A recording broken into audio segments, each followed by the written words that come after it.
So, good evening, friends, and welcome. Sorry about some technical glitch that caused a few minutes to us. And it's a very special evening for us because today we have the living legend of homeopathy, Dr. Rajan Sankaran, sir. I'll rather introduce Sir to you as a man who has lived a life of purpose, the man who has dedicated more than 4 decades of his life and his practice just to bring in the uniformity in homeopathic prescriptions. And in the recent advances, in the recent months, the results and everything shows, his students are showing it consistently that he has quite a bit succeeded in doing so. Dr. Sankaran is author of 40 books in homeopathy, which itself is a big deal. Also, he has not just created good doctors, good students, good teachers, but he has also inculcated the process, the way of original thinking within the community of homeopathy. He has been the mentor to so many teachers, so many researchers and whatnot in homeopathy. And I'll just introduce one main principle that Sir always talks of, and that is the golden line: experience it to know it. Whether it's about spirituality, it's about homeopathy, because this is the golden principle of homeopathy as well. And now we come to our topic of the day, that is live question and answers. Questions are very important, doubts are very important, but the answer has not to come from a theory or from just a book that is read. The same was done by Dr. Hahnemann. The query came and he experienced it on himself. To the rest is all you know how homeopathy came into existence. So, welcome, sir. We'll have just a few opening words before we start the questions that we have got. So.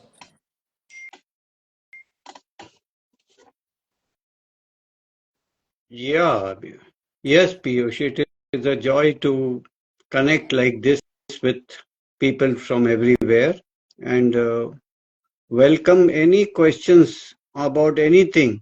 And of course, I may not be able to give very detailed answers, otherwise we'll be here till breakfast tomorrow. But I will try to give certain hints or tips about the answers, whatever is being asked. Absolutely, sir. Thank you. So I'll start with the first question that I have received. It says that you started from delusion, sensation, then synergy, 8-box method, and now super class, 5 fingers method. What is the secret of your perseverance, sir? What will you advise the audience to keep continuous efforts to keep evolving?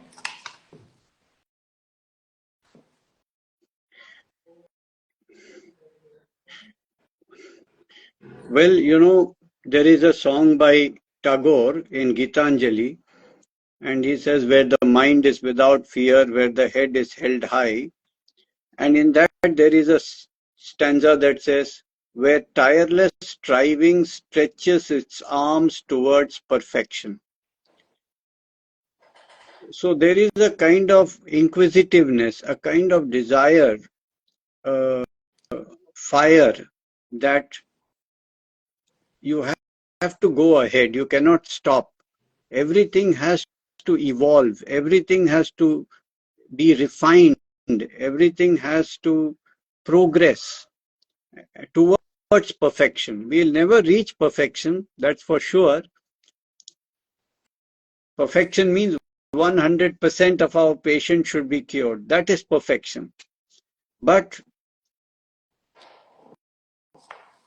to reach there, to get to that goal, that is the joy. The day I make money in the clinic, it's not my best day, But the day I find something new, the day I learn a new remedy, the day I learn a new technique of case taking or analysis, that day I'm the happiest because I've taken one step forward. And that's the secret, isn't it? Because it's what you prioritize. Are you going to prioritize ego or fame or money, or what is it that gives you joy? For me, what gives me joy is this search, this discovery. this desire to do better and better and better each day. And that never stops. That's so wonderful, sir, because every step forward you take is not just you taking the step forward. You translate it to, one step forward to thousands of people like us who are learning from you day in, day out. Another very interesting question has come up, sir, and maybe it's the need of the hour. It says, being a beginner, I have two burning questions. What is the first step a beginner should take to understand the sensation or Sankaran's method? I think there are two things very important. Firstly, your fundamentals should be very solid. Your foundation in repertory, materia medica, organon, case taking, analysis, evaluation. This should be your bedrock, your solid foundation. And from that, you can start to read some books that I wrote. And I think maybe one book I could recommend is From Similia to Synergy, because this shows the evolutionary process from conventional homeopathy to where we are right now. And that gives you a bird's eye view. And I think that will, and another book, of course, is The Soul of Remedies, which is very popular. But if I think you start with these two, you will get acclimatized and familiar with. And of course, then I have written so many books, you can go from there. Right, sir. Also, there was a question from Chennai about somewhat on the lines of what you just answered, that what is the sequence of books? You have authored so many books. What are the sequence of the books that you would recommend for the beginners? Any 2-3 books to begin with the journey? Well, I think the book Similia to Synergy is a good book to begin with. And then the sequence of the books I wrote are The Spirit of Homeopathy, The Substance of Homeopathy, and then The Sensation in Homeopathy, Sensation Refined, then the 8-box method, and finally the super classes. This is the evolutionary, way. Right, sir. Thank you. Another question has just come up. What's about the antidote, anti-miasmatic, intercurrent remedies, when and how to give them?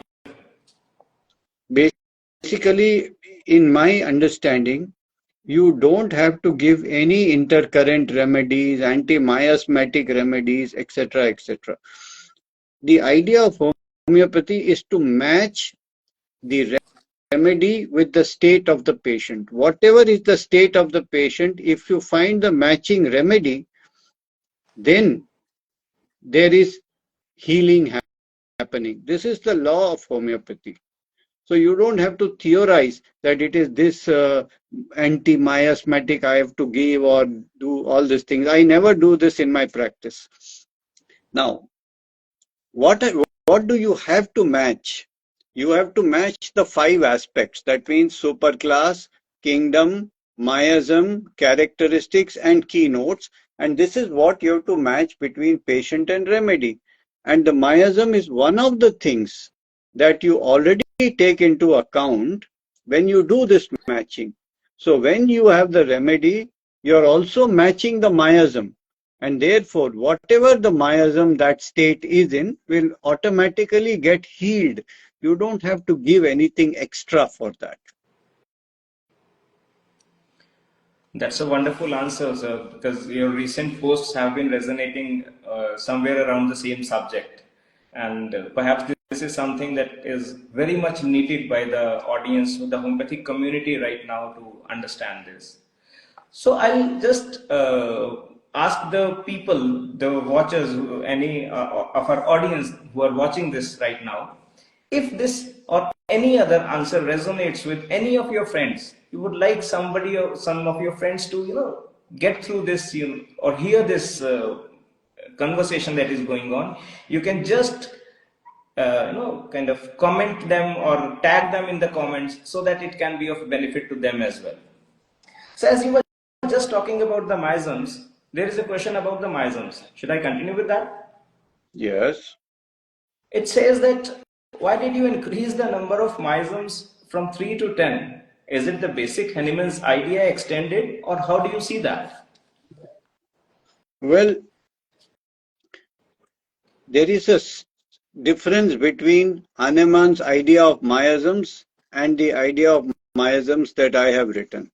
And what is the difference?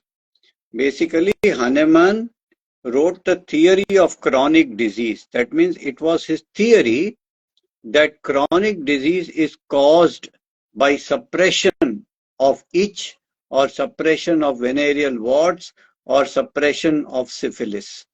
So he called them anti-psoric, anti-psychotic, anti-syphilitic. The three miasms that he kind of talked about basically has to do with the etiology of chronic disease.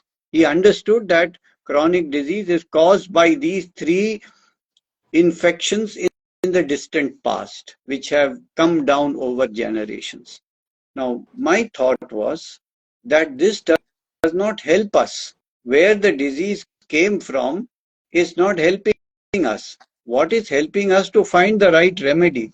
So can we use the idea of miasms to find the remedy? And in order to do that, I had to expand the idea of miasms. In fact, 𝗏𝗏𝗄𝗧, the very great homeopath, in Hahnemann's time, he said, I'm sure future generations will find many more miasms than these three. Now, what does that mean? So I understood that if we can understand miasm as a kind of classification of the states rather than the etiological idea, then we can use miasm to shortlist our remedies. So if we think it is tubercular miasms, we can shortlist to tubercular miasm remedies. If it is cancer miasm, to cancer miasm remedies. And then I went about finding how many such categories are possible, and it was 10. So I created this categorization. Now, whether you call it miasms or you don't call it miasms, it doesn't matter. But basically, to categorize the various states into different miasms and then shortlist the remedies. That's how I could find a utility for the miasm idea. Right, sir. So it's a bit different, but it's more experience and practical oriented. That's what you want to say. Yes. Right. So any words of caution before we implement or the beginners start to implement the idea of miasm? Is there any word of caution or preparation that you would suggest to them? Miasms has to be seen as one aspect of the state. For example, if the state of the individual is panic and acute, then it's acute miasm. If the state of the individual is restless and hectic, it's tubercular miasm. If the state of the individual is chaotic and the need to control, it is cancer miasm. So miasm is not separate from the state, it is only a quality or a description of the state. And then you need to find a remedy with that particular quality or description, along with that remedy being in the same superclass, in the same kingdom. So for example, if we describe somebody as a tall, fair boy, you are not describing three things. You are describing the same person, but three aspects of the person. One is his height, one is his skin color, one is his gender. So like that, superclass, kingdom, and miasm are three aspects of a state of an individual. So these are complementing the understanding of totality and nothing merely categorizing, sir. Correct. Absolutely. Right, sir. So there's a live question in the chat. It says how to differentiate between the confusion or stupefaction of the first and the sixth superclass. Can you repeat that? How to differentiate the confusion or stupefaction of first and sixth superclass. Of the first and the sixth superclass. Yes, sir. Okay. So basically, in the first superclass, the triggering factor is usually very small. So some little insult, there is mortification. Some little fright, it is shocked. So little things. In the sixth superclass, it is big things, big trauma, big attack, big terror. Like a lion is chasing you. that kind of impact. The second thing is the reaction of the first superclass is to withdraw, is to go inside. So after the stupefaction, there is a kind of anesthesia where you shut the world out. Whereas in the sixth superclass, after the initial stupefaction, you want to run, you want to escape. It is a fight or flight reaction that follows stupefaction, you see. So for example, when you're driving a car with big headlights in a jungle, and if an animal, a deer for example, it comes in front of you, the first reaction of the deer is stupefaction. And then when it gathers, it runs away as fast as possible. Whereas that is sixth superclass. Whereas they say that when you chase an ostrich, now we don't know all this, but this is the rumor, that the ostrich will bury the head inside the sand so that it shuts the world out. That is typical of first superclass. So, now, this is a question from me just right now. So, do these two animals or these remedies will also belong to the different superclasses, sir? Not necessarily. We are not describing the animal. We are just describing a particular situation in order to illustrate the superclass. Right. This has nothing to do with the animal per se. Right. Another question is somewhere around the proving, sir. Dr. Kaushalya is asking, for the proving of remedy lac humanum, which female's milk is appropriate, as each person has its own individual character? This is a good question. Actually, this lac humanum, there is something called lac maternum also. So one of them is the milk of an individual woman, and one of them is a mixture of the milk of several nursing women in one. Okay. There are like this too, but symptomatically there is not much difference. And why so? And you're absolutely right, because every woman has her own little individuality. But on the whole, the human part is the predominant one. Though we may differ a little bit from each other, but as humans, we have a very, very strong commonality. And it is this commonality that comes out in lac humanum. Just like when we talk of lac caninum, you will ask, is this a milk of a Pomeranian? Is it a milk of a German Shepherd? Is it a milk of a Rottweiler? Is it a milk of a, some other kind of golden retriever, We don't differentiate so much. Of course, in the pharmacy, you have all this, but when we give lac caninum, are we really looking? Is the patient looking like a golden retriever or like a German Shepherd? No, we say look like a dog, because by saying dog, we are talking about the predominant commonality of a dog. And there may be slight difference between one species and the other, but the dog quality, you will see any dog of any species will wag the tail, isn't it? Absolutely. Like this. I think the only purpose for the tail is to wag it, I don't see any other reason why why a dog has a tail. Tongue, tongue, tongue, tongue. I walked on the beach today and one dog was sitting. I said, hey, Pinky. I call any name, they don't really care what I call them because they know I'm talking to them. I said, hey, Pinky. Immediately, tongue, tongue, tongue, tongue, tongue. So this is a dog, Whether it is the biggest dog or the smallest dog, it will do that only. And they will all bark. So the differences are minor, the commonality is major. And therefore, it doesn't matter which woman the milk comes out of.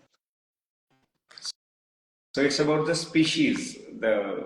How does a species react or respond to as a survival? Yes, response. Correct. Another very interesting question, sir, that can help so many people. I'll read it slowly. It says, through so many years of practice, you have developed a knack as to where to look for the characteristics. What question to ask next? How can I develop such a knack? Well, you can develop a knack by, first of all, following two things. One is detailed case taking. That means you ask all the questions, no? So some question will be correct or not.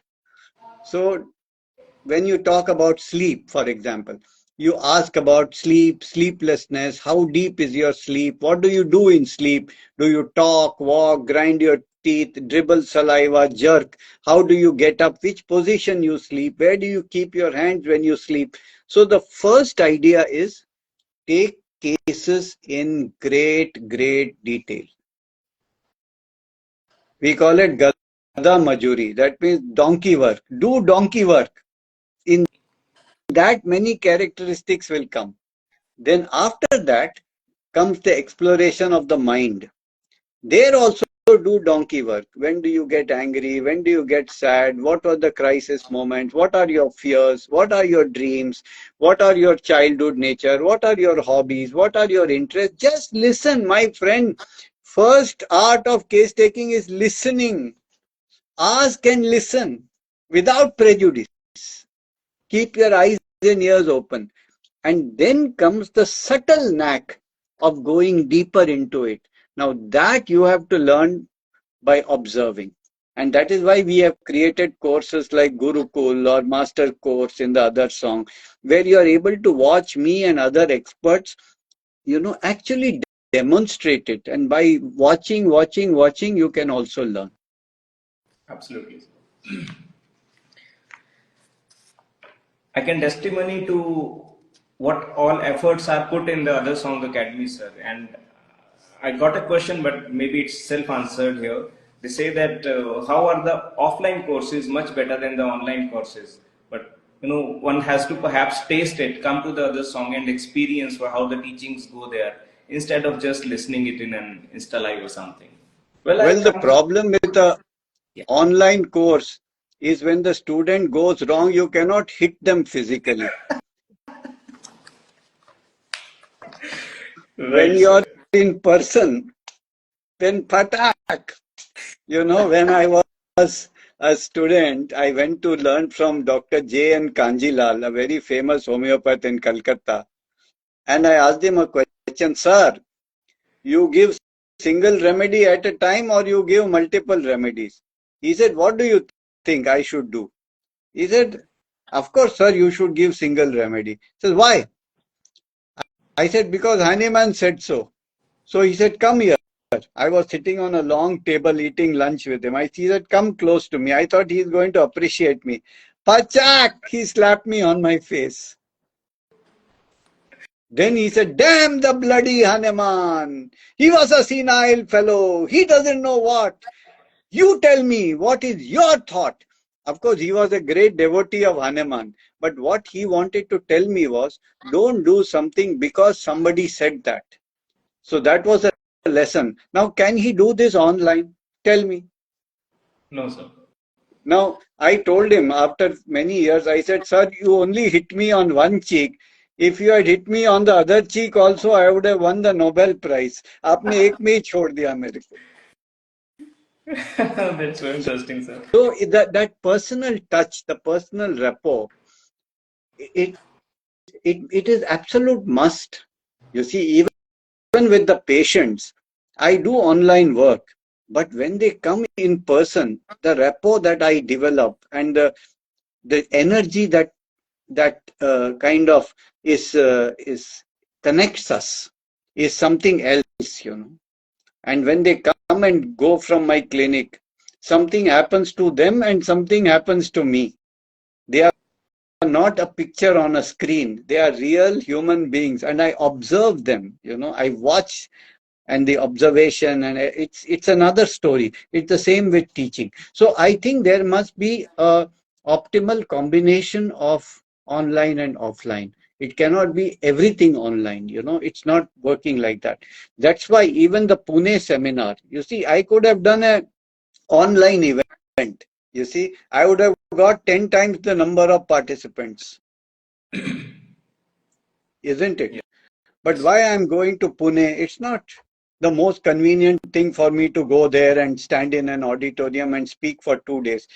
But many people come to me many years after a seminar and they say, sir, you remember that seminar you gave 20 years ago? That was my starting point.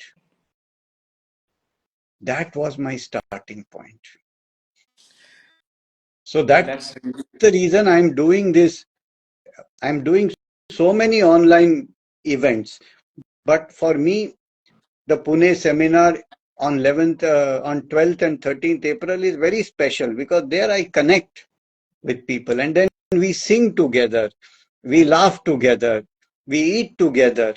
You know, there is a certain charm about that. Absolutely, sir.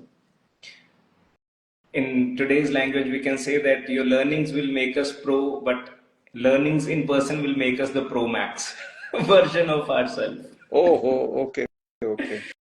Pro max. Where does that come from? It comes from slang, sir. iPhone generation. Sorry? From the iPhone generation, sir. iPhone, yeah. iPhone. Okay. All right. Another question comes, sir. It says that how to You mean I'm going to make all of you into iPhones? Is that what you're trying to say? Just the level of experience, sir. Not the product per se. You know, there is a Hindi में कैसे बोलते हैं ना, मैं आपको telephone कर दूंगा, ठीक है? तो one guy from North India, he told me, sir, I will make you a telephone.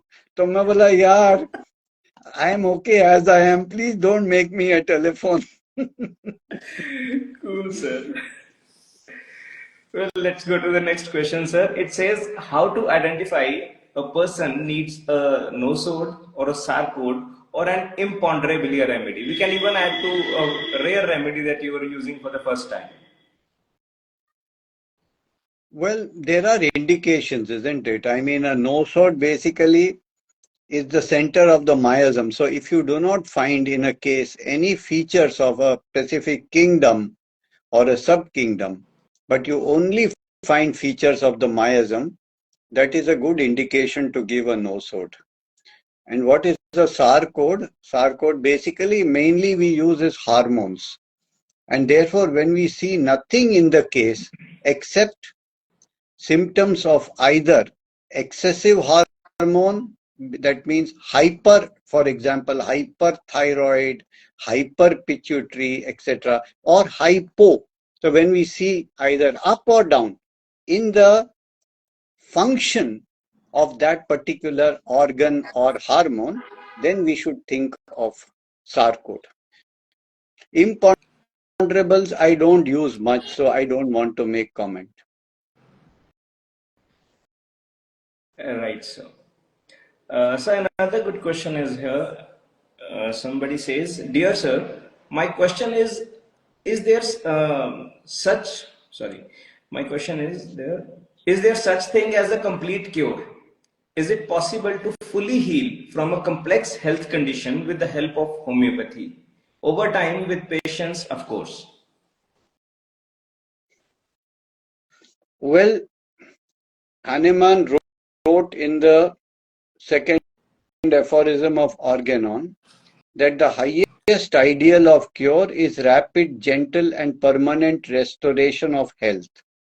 And what it means is that this rapid, gentle and permanent restoration of health, what we call as a complete cure, is an ideal. That's what he meant, that is where we are going towards. Now, to what extent are we able to achieve that depends on many factors, including the vitality of the person, the age of the person, the reversibility or irreversibility of the pathology. It also depends on how accurate the person is able to give and you are able to take the case. It also depends on how much the person is able to follow the correct lifestyle changes. So if all these factors are favorable, then we are able to get very close to that complete cure that we are talking about. But of course, for example, this we are able to see very nicely in children. We see complete shift, not only in their physical problems, but their emotional state, etc. And we see almost a completely new person because their vitality is very high, their symptoms are very obvious, the disease is not so old, they are not overly medicated, etc., etc. But as we get more adults, more pathology, more age, more complication, then the chances of this get lesser and lesser. But in every case, I'm able to tell you, we are able to help the person a lot. And in many cases, we are getting very close to what we can call rapid, gentle, and permanent restoration of health. And it's really a miracle to see. I tell you, I can demonstrate this. We are going to see cases in the Pune seminar where the patient will talk of a complete change of personality. In a difficult pathological cases, not only pathology has healed, but the person has changed completely. All the stress factors, everything has disappeared, even though the situation remains the same. If you see enough of this, then you will know the potential of homeopathy.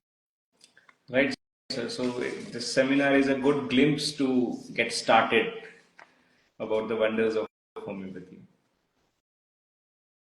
So there are so many other questions, but we can't take all the questions. I think I'll have to request you another live session sometime. But we'll just conclude with one question, sir. You have 44 years of experience right now when you are talking. The question says, what is something you wished you knew at the start of your career? I think this question Something that you helps what? every student at any age. No, tell again, what do you... It says, what is something you wish you knew at the start of your career? that I knew. Yeah. You now wish that could I have known that thing or this thing when I started my career, when you started your career? What could have helped you much more? Or what is the first important thing that every homeopath, every student, even in a college or a starting practice or early professional, whatsoever, must be aware of? Well, I can't really give a perfect answer to that question because whatever I wish to have at the start of my career, I was very fortunate that I had the right background with my father and with other great teachers of homeopathy. So I had everything what I needed to start with, you see. So I was very fortunate. But what I would think is that you should have very good fundamental knowledge of, as I told you, the basic things, repertory, materia medica, and organon and case taking. This is very, very, very important because it will solve many of your cases. And then you have to see which kind of school of homeopathy appeals to you the best, whether it may be sensation or something else. You see, keynote method or everything is good. You have to see what appeals. For me, I like to go deep into myself and I like to go deep inside the patients, not just prescribe and, get them better, but really understand what is the core of this person's pattern. So for me, this is the best. And so you have to choose which one appeals to you and then pursue it. Find the right teacher, find the right books, find the right courses. And I want to say to all the people who are listening, you are all very lucky. You are in an age where you have all the resources available to you. If you want to study sensation, you have 30 books of mine. You have my master class. You have Gurukul. You have master course. You have seminars. You have webinars. You see, in my time, there was nothing. If I wanted to learn from Phatak, I had to wait outside his door like a dog. And when he opens the door, wag my little tail and go inside and sit next to him. And whatever he teaches, that was it. You see? Now everything is offered to you, on like a halwa in your mouth. And you have to find the right train, get into it and stay with it. 𝗙𝗰𝗲𝗀𝗃𝗲 wrote in the Madhushala poem, he's saying, अलग अलग पथ बतलाते सब पर मैं ये बतलाता हूँ राह पकड़ तू एक चला चल पा जाइएगा मधुशाला. He's saying different people will tell you go here, go there, this way, that way. But I say to you, my friend, take any way and stay with it. Do it very well, systematically, not haphazard. Everything, do it the best. Study, study, study in detail. Don't give up. Don't jump from here to there like a monkey. Just catch one, stay with it, and go deep into it, and you will reach whichever path you take. Absolutely, sir. I have this mantra embedded in my home as well. You say, "एक के साथे सब साधे, सब साधे सब जाए." So we are coming to the close now, sir. It's been quite much time. We aimed 30 minutes, but we have gone beyond that. And I thank you for this sparing out this time for us. And this can be so helpful for the whole of the homeopathic community and so many doctors who are staying away from you and want to learn. Well, Piyush, there are a lot of people still putting questions on the chat. So is there some place, any email where they can direct these questions and we can guide them individually also? Sure, sir. I'll just post. You can just tell it because it may not be so postable. Okay, so they can leave it as a comment on the video that we will keep posted or any of our next post that we have on the Instagram, and we'll try to answer them, or at least they will stay tuned with this space so that whenever we announce our next live or something, we can pick up more questions, sir. We have an email called sankarangurukul, right? Okay. I'll just post the Prana's email, sir. Give me a minute. Okay, all right. But I want them to have an access to us so that we can guide them individually also. That is why. Sure, sir. Just a second. From my account, I have posted the email address of hycprana@gmail.com.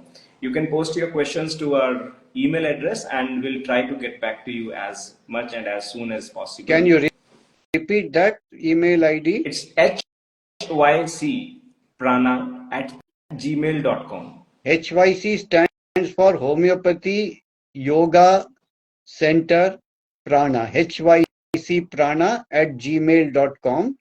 You can put your questions there and we will try to address you individually. Right, sir. So thanks a lot, sir, for enlightening us, for guiding us the way, and we'll keep seeking more time from you for the lovely audience we have. Thank you everyone for joining us, and give us a heart if you like that, if it helps you. Bye-bye.